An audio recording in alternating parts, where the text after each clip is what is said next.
All right, in a first ever video game video for Eat Sleep Nerd, we're going to be reviewing Star Trek Resurgence and Warhammer Boltgun.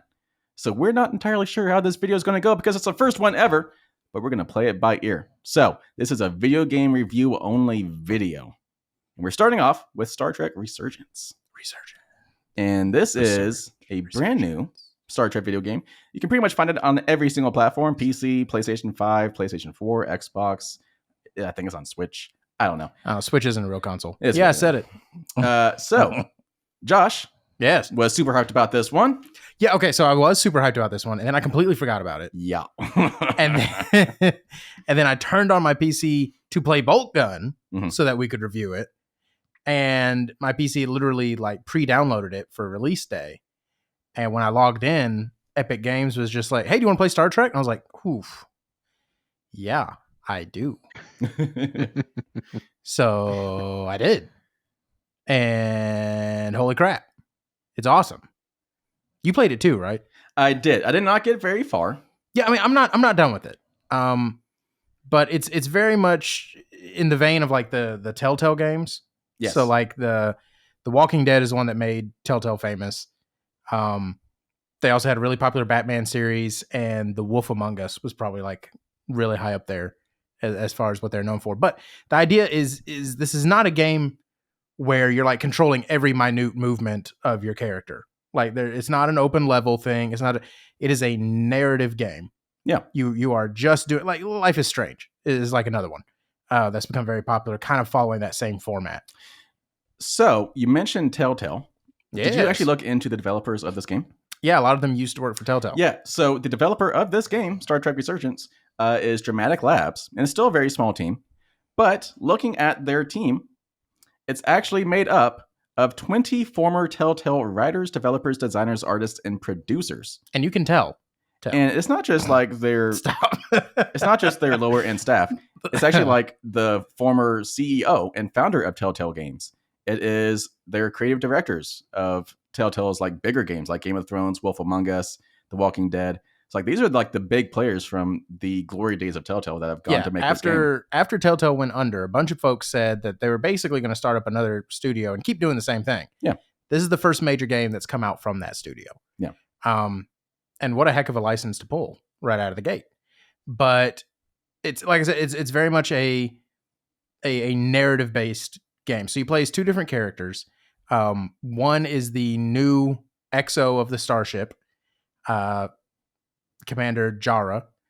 And then the other one is actually kind of a neat thing for Star Trek. It's not even an ensign. He's just an enlisted, Starfleet, I guess not officer, just personnel. Yeah. But he literally works the lower decks. So you get to see this story from both sides as someone who makes the decisions and one of the persons who has to actually carry it out. And you can tell the people who made the game love Star Trek.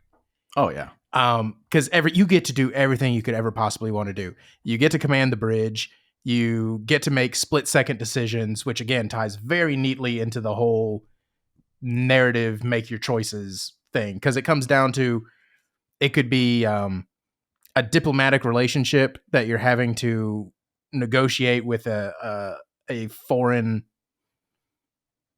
presence, foreign dignitary, yeah, adversary. And no? Again, it plays like the episodes of like The Next Generation. Like, how do you play it? Do you show strength? Do you show respect and deference? Do you you don't know what the right choice is right off the bat. And then of course you can get into the action things. Do I go left? Do I go right? Do I cut the blue wire or the red wire? Do I, and this all ties in very well to the Star Trek universe, because the best Star Trek, when Star Trek is at its best, it's not about action. It's about choices, decisions, ethics, right from wrong. And for the most part, I've discovered that if you just try to do the right thing, you get the correct outcomes. But you just get to do so many neat things. Like you get to work the tricorder. Mm-hmm. You get to do the phasers. You get to repair the ship. You get to do, it's just everything. Yeah, go ahead, Jason.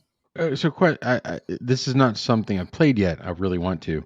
But so you get to play two different levels of rank essentially Mhm. in the show or in the game. So with the enlisted personnel, do those actions and does that storyline is that affected by the decisions you make as the XO? Yes. So, for example, Okay. the story actually opens with them in space dock. So the whole reason they're getting a new XO is it is a science vessel, which is good because all the best Star Trek ships were science vessels. And this ship had just undergone a mission where they were trying to push warp to the next level and to go beyond warp 10, which in Star Trek, with the very few exceptions, it's never been done. Definitely not on a prolonged level. And it ended up going horribly wrong and it actually rips the ship in half. And they lost like 20 some odd people. Yeah. So your commanding officer that you get to play as is having to deal with folks who really don't feel like she's earned this. Like this should have been an internal hire and they don't know, she doesn't know what we've gone through and all that other stuff. So you're having to play that angle. But also the lower decks member that you're playing as, while you're getting ready to leave space dock, is responsible for getting to the last couple of things that they have to get done on the ship. And they're actually doing a spacewalk when a huge energy surge comes through and almost rips the ship off of space dock. As the commanding officer, you have to make the decision, do you blow the remaining latches that are holding the ship in place so that it can safely float away? That seems like the right thing to do for the ship, but it would endanger the crew who are doing the spacewalk outside. Or they give you a few alternatives that you can do instead. And depending on the choice you make as the commander, you then have to carry out that decision as the lower decks person. And depending on which choice you made, there are different situations and different difficulties that you have to overcome. And so it's very, very neat the way they wove it together. Yeah. Because if you had to do just one or the other, I could see it being kind of a flat experience. Like if you're just doing, they actually made a Star Trek game where you're just the bridge officer. And like it's really exhilarating to make the choices for a couple seconds, and then you get over it. Like, it doesn't. Yeah. You're just making decisions. It either worked or it didn't. But then immediately having to be the guy who does it has to deal with those decisions. Yeah, it makes you kind of reevaluate how you're making the decision in the first place.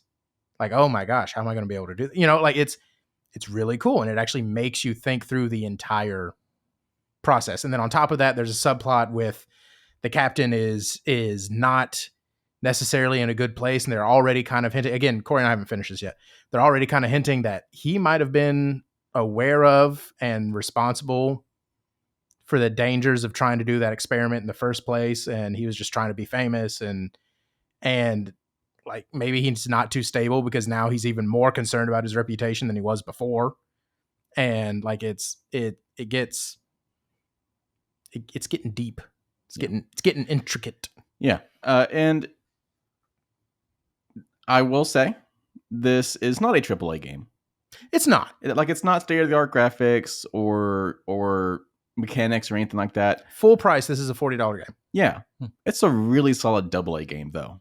And it has really solid storytelling. And you don't really care too much about the graphics because it is so solid with what it does right. Yeah. I mean, and again, it's not cartoonish like Telltale was. It's not cel shaded. No. But at the same time, yeah, I wouldn't say it's AAA. But the things that are supposed to matter. The story's amazing. The tone is right. Clearly, it's written by people who love Star Trek. They even got someone who does an incredible impression of like the, oh my goodness, Spock. James Golden the music. Good Lord. Oh, Jerry Goldsmith. Jerry Goldsmith. Thank you. You're welcome. Does an incredible, like I said, I'm trying to think of a better word than impression. Imitation. But yeah, I mean that's what he's going for.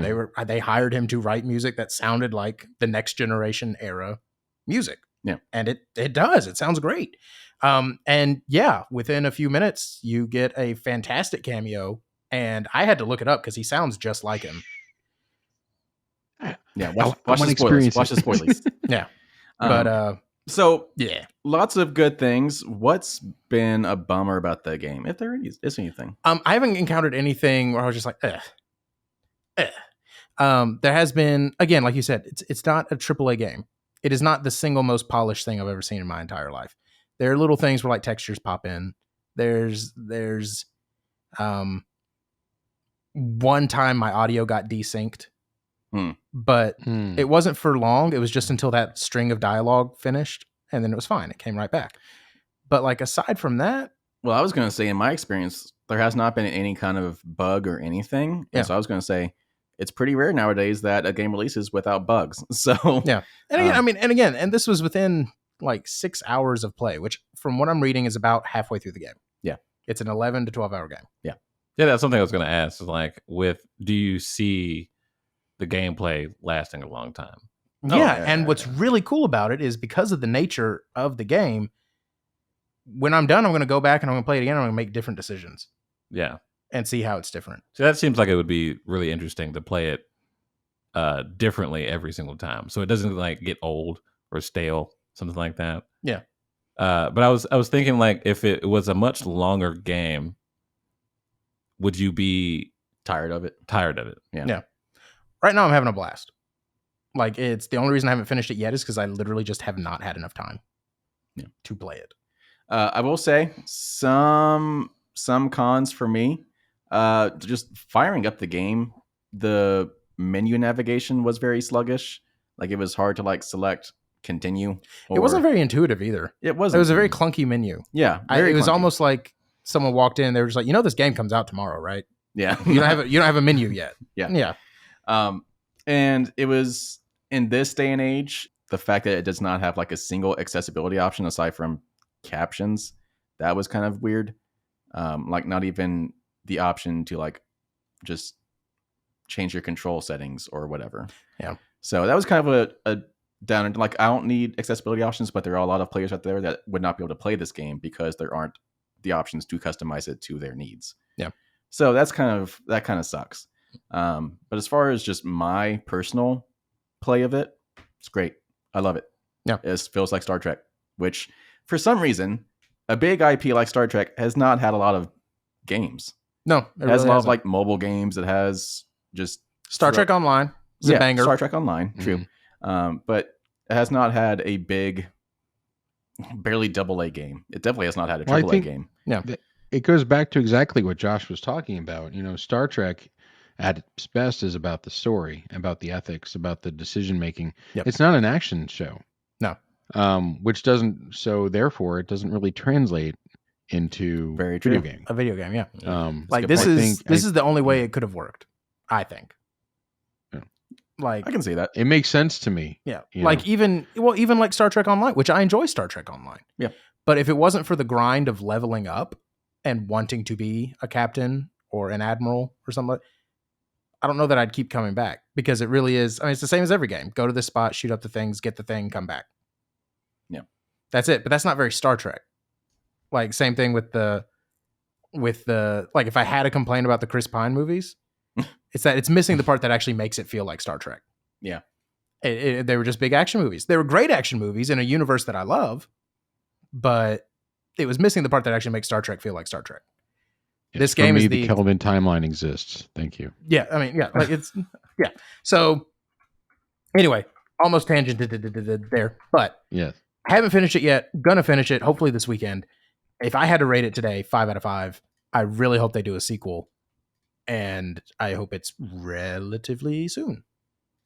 I'm not quite at the 5. I'm going to give it a 4. Still a really solid game.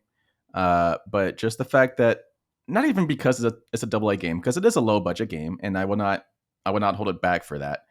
But just the fact that it is just right off the bat, the menu was kind of sluggish.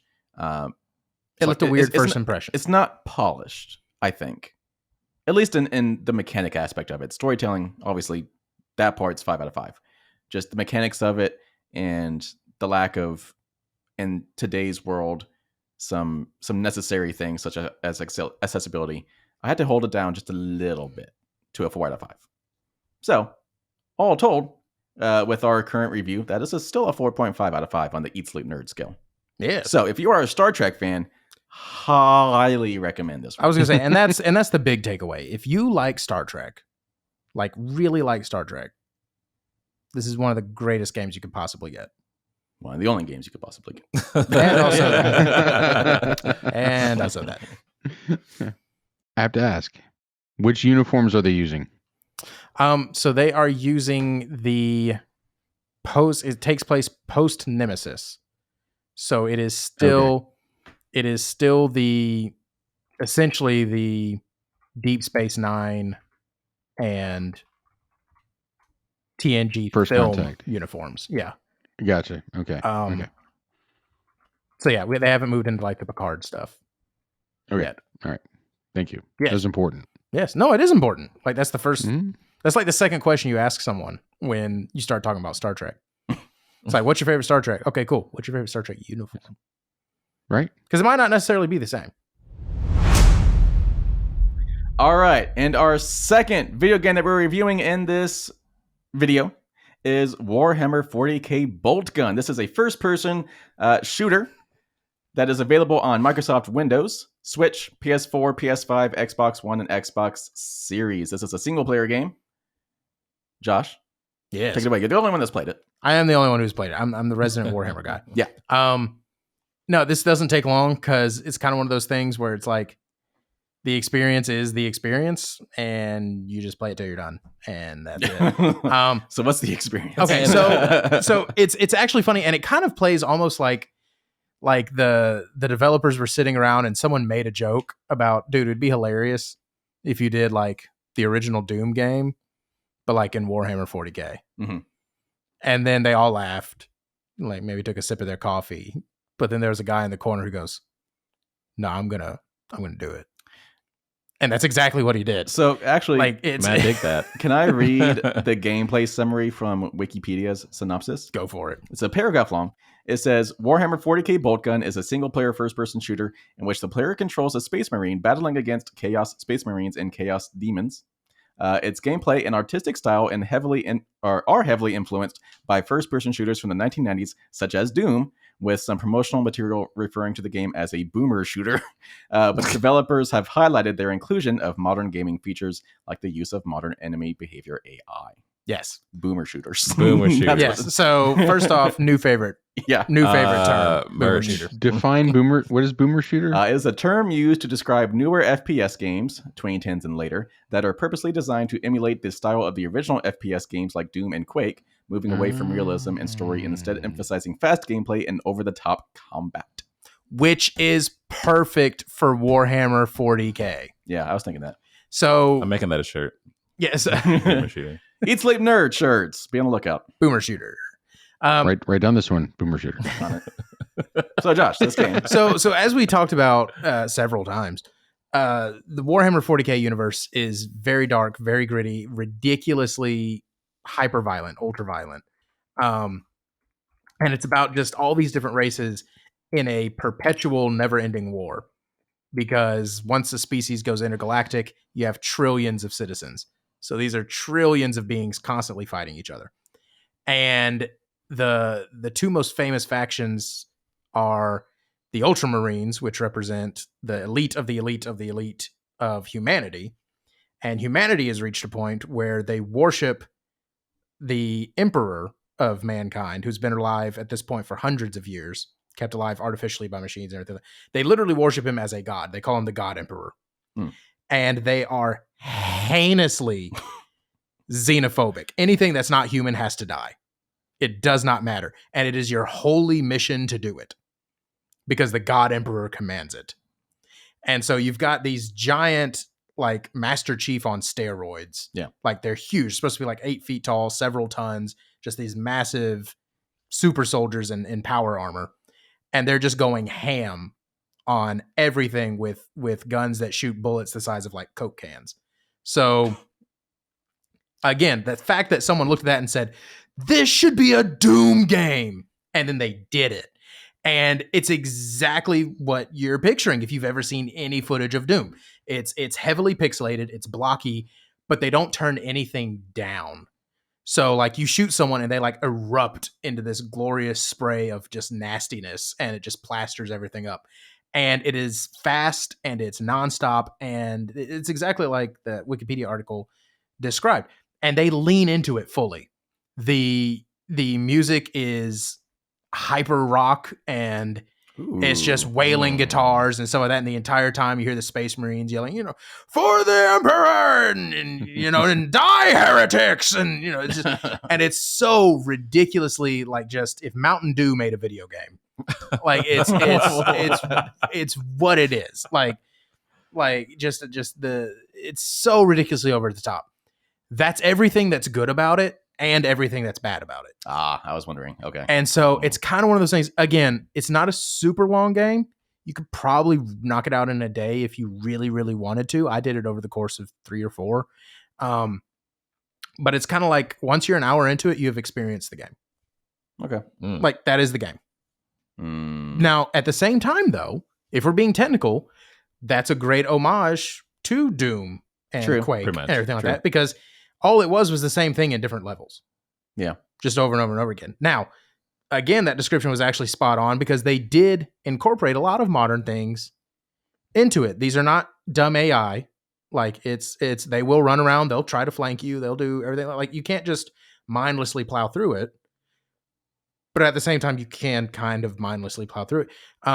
It's a very vertical game. I wasn't expecting that. You can like jump down between different like levels and things like that and get back around. And whereas like the original Doom was a very flat, almost, like 2D isn't the right word, but it was a very flat game. There wasn't a lot of verticality to it. That's not the case with this.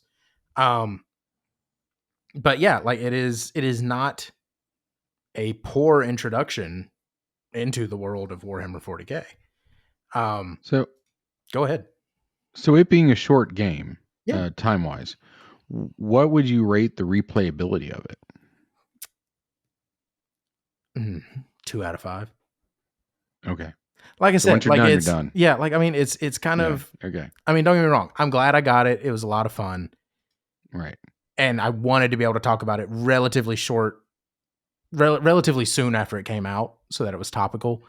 But it's kind of one of those things. Like if I wasn't too worried about that, I probably wouldn't have paid full price for it. Like this is going to be one of those. I guarantee by like Christmas, it's going to be like $10, $15. I was going to say, I mean, this is not a full price game. You can get it for $20 right now. Yeah. So I mean, it's like I said, it was a fun experience. I don't regret getting it. But like I said, by the time you're 2 hours into it, you've seen it, you've played it. Yeah. Okay. So I'm not going to act like it has this incredible story or anything like that. Like again, inherently the nature of the universe is it just keeps going. So like, I mean, you can kind of just pick it up and play it as you want to. Okay. So so this is like it is a hardcore casual game. I was going to say, this is like you're bored on a Saturday afternoon. You just want to shoot some stuff. Let's go shoot some stuff. Yeah. Like that's very much what it is. And like I said, if I'm just barely old enough that I remember Doom. Yeah. Like the original Doom. So I mean, like it was neat and it was weirdly nostalgic, but like, I mean, like with that, is there an actual story? I was curious about that. So is it story driven or are you just going in there shooting stuff? So I mean, it's story driven in the same way Halo was story driven. That's a good story. Yeah, there was a decent story behind it. Yeah, but you get what I mean, though. Like it's not about the story; it's about the shooting. The story is just the motivation to get you from one side of the map to the other. Okay. So I'm not going to act like it's an incredible story. It's an okay story. It's as good as any other Warhammer story. Okay. Because again, that's not what how it's about. satisfying was the conclusion of the game? Yeah. Okay. So before you score, look, I mean, I really can't. Like, it's actually kind of beautiful that we're doing these two games in one episode because they are very much the antithesis of each other. Right. Like Star Trek was all about the story. You forgive the little bugs. It's great. It's engrossing. You can't wait to see what happens next. Warhammer is action. Yeah. Action, rock guitars. It's about blood the and gameplay, guts. not about... Yeah. Yeah. It's about visceralness. Okay. Pixelated. And you like both. Yeah, pixelated visceralness. Yeah. So before you score it, Yes. I want to know, since this is kind of off the beaten path from other video games we have done, Mhm. are you going to score it based on it being a $20 game? This is the value you got for $20. Or are you going to score it based on your level of entertainment? Oof. Both. Okay. Because I think they both equally add to the value of a game. Because like if I'm I get what you're saying. Because like if I'm paying $60-$70 for a game, I expect a lot more than I do from a $20 game. So okay, Right. this is good. Okay, I can do it as both. Okay. I'll so 3 scores total. Okay. So for a $20 game, it's a banger. Okay. Go for it. It's $20. I spend $20 at McDonald's. I mean, Jesus, like- what are you getting at McDonald's? God. so it's those McFlurries, dog. So I mean, the you get what I mean though. Like Yeah, it's less than a tank of gas by a lot. Yeah. Like for $20, you're bored on a Saturday night. You like Warhammer, or you just want to try something a little different that you've never played before or haven't played in a long time, depending on how you look at it. For a $20 game, 4 out of 5, 100%. Like, I'm not going to say it's perfect. I'm not going to say it's the greatest $20 you'll ever spend in your entire life. You'll be entertained for a couple hours. That's got to be worth $20. So, for a $20 game, 4 out of 5. As far as, what was your other condition? I already forgot. Your just overall enjoyment. Yeah. How entertained were you? Yeah. As a like big Warhammer fan, again, I'd kind of give it a same sort of rating, like a 4 out of 5. All of that being said, as far as just a video game, I just have a hard time giving it more than a 3 out of 5. I feel like it did exactly what it said it was going to do. But at the same time, that doesn't mean there's a lot there. Mhm. There isn't. Like I said, to me, this strikes me as a wait for it to be $10, scratch that itch, and then don't feel bad if you never play it again.